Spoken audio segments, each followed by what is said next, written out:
Before we can talk about the probability of collisions, let's do some basic probability review.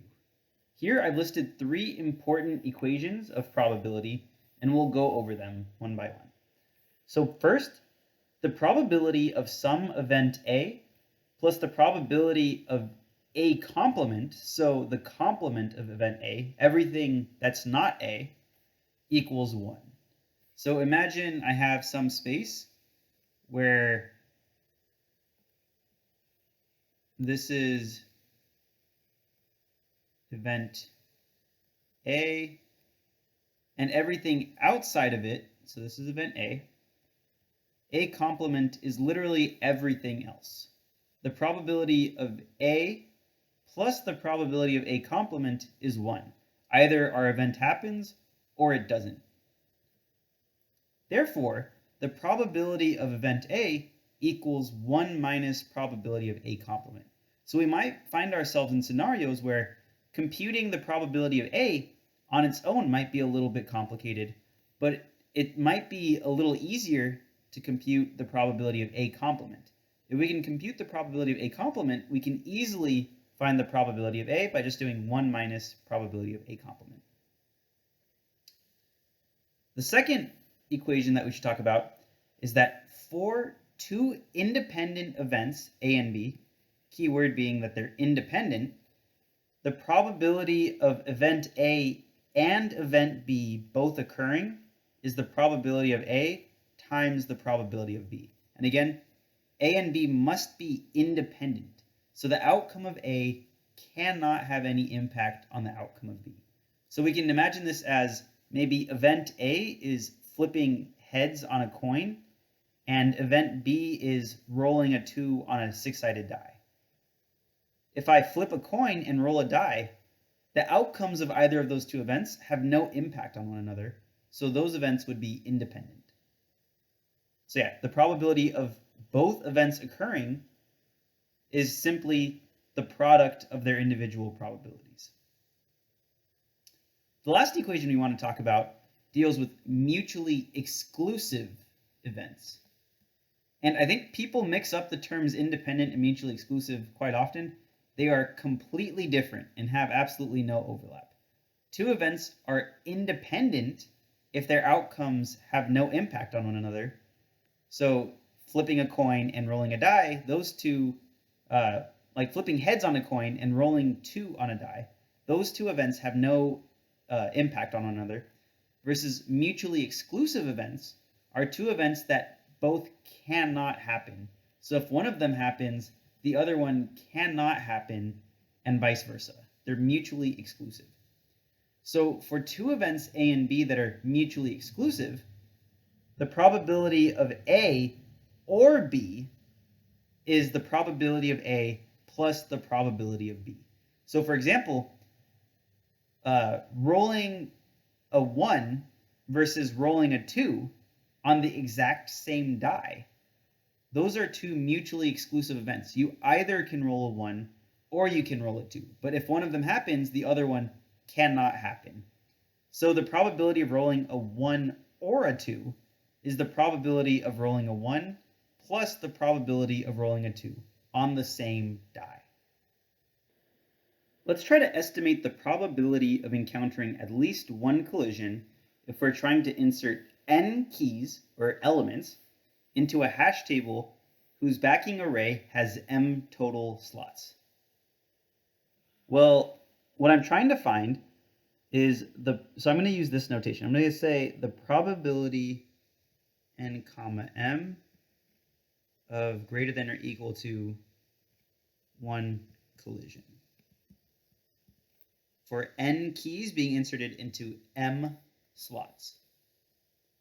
Well, finding the probability of at least one collision seems like it'll be a little difficult. But what if instead I use my 1 minus trick to do 1 minus the probability of the complement of this event? So if my event is at least one collision, the complement of that is no collisions, right? Because either I have no collisions or I have 1 or more collisions. Those are the 2 possible, right? That's A and A complement. Either I'll have 0 collisions or not 0 collisions. So this probability is equal to 1 minus the probability, n comma m, of having 0 collisions. Okay, so what's the probability of having 0 collisions after inserting n elements into a hash table with m slots? Let's take a look. What has to happen? So I have a bunch of elements. Let me call them x1, x2, x3, all the way until xn. So I'm inserting x1 into my hash table. And let's assume, for the sake of simplicity, that the probability that any element that I'm going to insert, it's a uniform probability of it going into any of these slots. So x1, if that's the first key that I'm inserting, it has the same probability of ending up here as it does ending up here, as it does ending up here, etc. So the probability of a given key to go into any of these potential slots is equal. Let's just assume uniform distribution across our hash table. Okay, so 1 minus the probability of no collisions.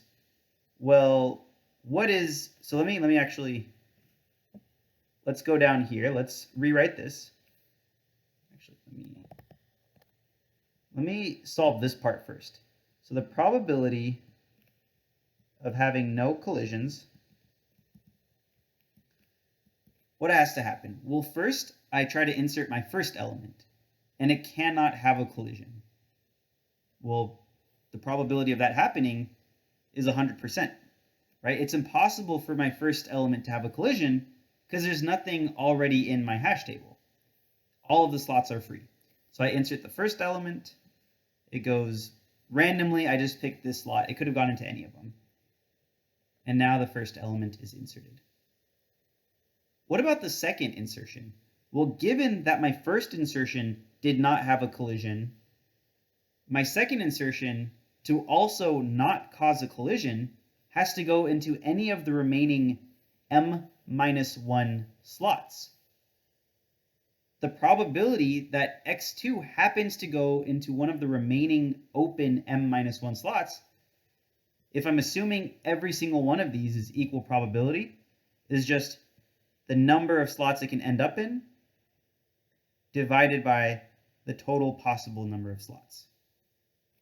So let's say randomly x2 goes here. Okay, the next element, x3, the third item I'm trying to insert out of my n keys, well, I don't want any collisions at all, meaning this element cannot go into either of the 2 slots that I've already filled using my first 2 insertions. So out of all m slots, out of all m slots, this third element has m-2 slots that I can end up in, each of them equally probable. So let's say it randomly just happened to go here. And I keep doing this for each of my remaining n elements.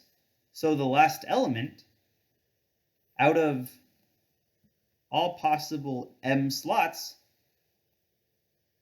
it can go into any of the remaining open m-n plus 1 open slots.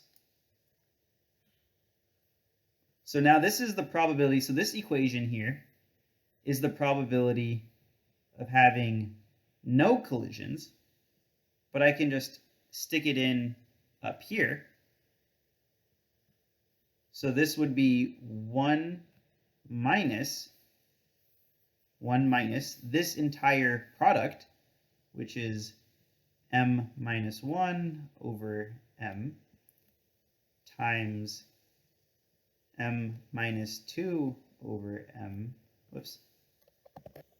m times all the remaining terms times m minus n plus 1 over m.